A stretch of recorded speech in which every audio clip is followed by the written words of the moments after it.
قبر کو چاہے وہ والدین کی ہو یا کسی بزرگ کی ہو یا کسی بھی قبر کو چوبنا یہ منع ہے۔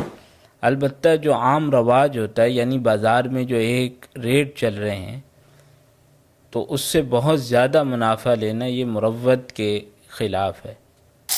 تو ایسی صورت میں جو ناپاک پانی ہے، گٹر کا گندا پانی ہے، اگر وہ تھوڑا سا بھی مل گیا تو وہ پورا پانی جو ہے ناپاک ہو جائے گا۔ کہ قانونی تقاضوں کو پورا کرنے کے خاطر فلیٹ بیوی کے نام کرنا اور اس کا مالک بنانے کا کوئی ارادہ نہیں ہے، تو صرف نام کرنے سے دوسرا اس کا مالک نہیں بنتا۔ کسی گھڑی میں سونے کا پانی چڑھا ہوا ہے تو اب یہ مرد کے لیے پہننا جائز ہوگا؟ گھڑی پر اگر سونے کا پانی چڑھا ہوا ہے تو پانی کیونکہ خالص سونا نہیں ہوتا، لیکن کسی نے قانون کی خلاف ورزی کرتے ہوئے بائک یہ چلا کر کوئی کمائی کر لی، کرایہ لے لیا، تو وہ کرایہ حلال ہوگا۔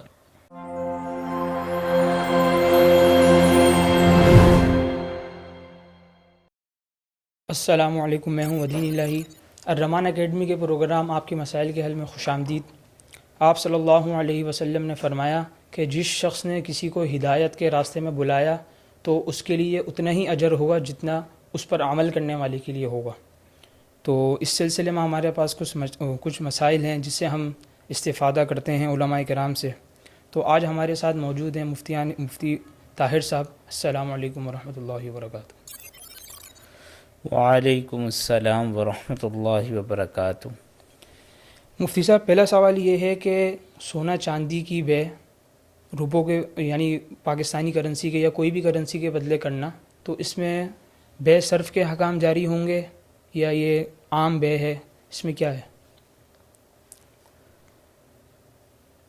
سونے چاندی کی بے جو ہے کرنسی کے بدلے، کہ اس میں اختلاف ہے علماء کا کہ آیا یہ بے صرف کہلائے گی یا نہیں۔ بعض علماء کی رائے یہ ہے کہ یہ بے صرف کہلائے گی، لہذا ان کے نزدیک جو ہے نقد ہونا ضروری ہے، جبکہ بعض علماء کی رائے یہ ہے کہ یہ بے صرف نہیں کہلاتی، یعنی جب سونا چاندی کی بے جو ہے وہ سونے چاندی کے مقابلے میں نہ ہو بلکہ کرنسی کے مقابلے میں ہو، تو اس صورت کے اندر یہ بے صرف نہیں کہلائے گی۔ تو اس صورت میں اس میں ادھار بھی جائز ہوگا، لیکن اس میں یہ شرط ضروری ہے کہ کم از کم مجلس عقد میں، یعنی جس مجلس میں یہ معاملہ ہو رہا ہے اس کے اندر کسی ایک چیز پر قبضہ ہو جائے، یعنی کم از کم کرنسی پر جو ہے وہ قبضہ ہو جائے یا سونے پر قبضہ ہو جائے، تو پھر یہ بے صحیح ہو جائے گی۔ ٹھیک ہے، یعنی کسی ایک طرف سے ادھار ہو جائے تو ٹھیک ہے، ورنہ دونوں طرف سے ادھار نہیں ہونا ہاں، چاہیے۔ دونوں طرف سے ادھار جائز نہیں۔ اچھا، اگلا سوال یہ پوچھا ہے کہ قانونی تقاضوں کو پورا کرنے کے خاطر فلیٹ بیوی کے نام کرنا، قانون میں یہ دکھا رہے کہ فلیٹ یہ بیوی کے نام ہے، تو اس نام کرنے سے ملکیت بھی بیوی کی ہو جائے گی یا ملکیت شوہری کی ہوگی؟ دیکھیں، کسی کو مالک بنانے کے لیے ضروری ہوتا ہے کہ آدمی باقاعدہ مالک بنانے کی نیت سے وہ چیز اس کے حوالے کر دے، اس کے مکمل قبض یعنی مکمل اختیار کے ساتھ اس کے قبضے میں دے دے۔ لیکن اگر وہ ایسا نہیں کرتا اور صرف نام کرواتا ہے اور اس کا مالک بنانے کا کوئی ارادہ نہیں ہے، تو صرف نام کرنے سے دوسرا اس کا مالک نہیں بنتا۔ لہذا اس مسئلے میں بھی اگر شوہر نے فلیٹ جو ہے کسی وجہ سے صرف بیوی کے نام کیا ہے اور باقاعدہ اس کو مالک بنا کر قبضہ نہیں دیا، تو ایسی صورت میں اس کا مالک شوہر ہی ہوگا، بیوی اس کی مالک شمار نہیں ہوگی۔ تو اچھا، اگر یہ کہنا ضروری ہے کہ میں آپ کو مالک نہیں بنا رہا، صرف آپ کے نام کر رہا ہوں، کیونکہ اس میں یہ بھی ہو سکتا ہے کہ اس وقت تو اس نے کچھ نہیں کہا، بعد میں پھر جھگڑا کھڑا ہو گیا کہ اس نے کہا میری تو نیت نہیں تھی مالک بنانے کی، صرف نام کرنے کی نیت تھی، تو اس میں کیا مسئلہ ہوگا؟ اس وقت کہنا ضروری ہوگا کہ مالک نہیں بنا رہا، صرف آپ کے نام کر رہا ہوں، یہ ضروری ہوگا اس وقت کہنا؟ دیکھیں، بات یہ ہے، میں نے ابھی عرض کیا کہ اس نے یہ کہا ہو یا نہ کہا ہو، بعد میں اس نے قبضہ دیا ہی نہیں اور اپنے اختیار میں وہ چیز رکھی، تو صاف ظاہر ہے اس نے اس کو مالک نہیں بنایا۔ ہاں اگر یہ کہنے کے بعد وہ اس کو باقاعدہ قبضے میں دے دیتا اور پورا اختیار اپنی بیوی کو دے دیتا پھر تو یہ بات کہی جا سکتی تھی، لیکن جب اس نے اس کے اختیار میں ہی نہیں دیا اور نہ ہی جو ہے اس کے قبضے میں دیا ہے، تو ایسی صورت کے اندر وہ اس کی مالک شمار نہیں ہوگی۔ اچھا، ایک سوال یہ کیا ہے کہ کسی گھڑی میں سونے کا پانی چڑھا ہوا ہے، تو اب یہ مرد کے لیے پہننا جائز ہوگا؟ گھڑی پر اگر سونے کا پانی چڑھا ہوا ہے تو پانی کیونکہ خالص سونا نہیں ہوتا، لہذا اس کے پہننے کی اجازت ہے۔ البتہ اس میں یہ ضروری ہے کہ اگر اس گھڑی کے پہننے میں فساق یا فجار قسم کے لوگوں سے مشابہت ہوتی ہے یا کافروں سے مشابہت ہوتی ہے تو پھر اس سے اجتناب کرنا چاہیے۔ اچھا، ایک سوال یہ پوچھا ہے کہ قبر کو چومنا کیسا ہے، جائز ہے یا کوئی اس میں بدعت میں آئے گا، کیا ہوگا اس کا حکم؟ قبر کو چاہے وہ والدین کی ہو یا کسی بزرگ کی ہو یا کسی بھی قبر کو چومنا یہ منع ہے، قبر کو نہیں چومنا چاہیے، اس سے اجتناب ضروری ہے۔ اچھا، ایک سوال یہ کیا ہے کہ کوئی شخص ایسی چیز کی تجارت کر رہا ہے جس کے ریٹ متعین نہیں ہے، مثال کے طور پر کوئی بھینس وغیرہ کی، بکرے وغیرہ کی تجارت کر رہا ہے، تو اس میں منافع کا جو ریشو ہوگا وہ اپنے حساب سے بھی رکھ سکتا ہے جتنا چاہے، یا کوئی اس کی حد شریعت میں متعین ہے؟ دیکھیں، ایک بات ذہن میں رکھیں کہ شریعت نے شرعاً منافع کی کوئی حد یا فیصد مقرر نہیں کی کہ بھئی اتنی حد تک منافع لے سکتا ہے یا اتنی فیصد منافع لے سکتا ہے۔ البتہ جو عام رواج ہوتا ہے، یعنی بازار میں جو ایک ریٹ چل رہے ہیں، تو اس سے بہت زیادہ منافع لینا یہ مروت کے خلاف ہے۔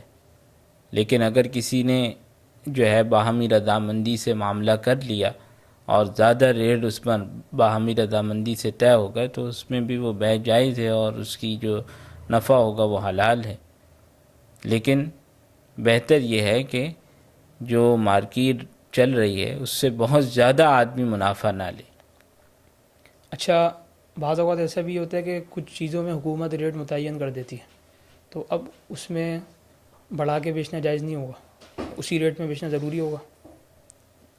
جب حکومت کسی چیز کے ریٹ وغیرہ اور قیمت متعین کر دے تو ایسی صورت کے اندر یہی کوشش ہونی چاہیے کہ اسی ریٹ، بلکہ اس کی پابندی ضروری ہے، اس کی پابندی ضروری ہے کہ آدمی جو ہے وہ اس کی پابندی کرے۔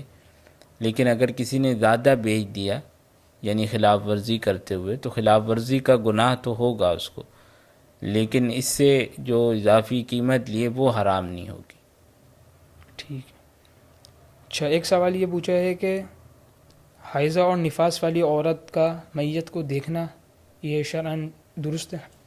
ہاں، اگر میت جو ہے وہ محرم کی ہے، ان کی یا شوہر کی ہے، تو ایسی صورت میں ان کے لیے دیکھنا جائز ہے، اس میں شرعاً کوئی ممانعت نہیں۔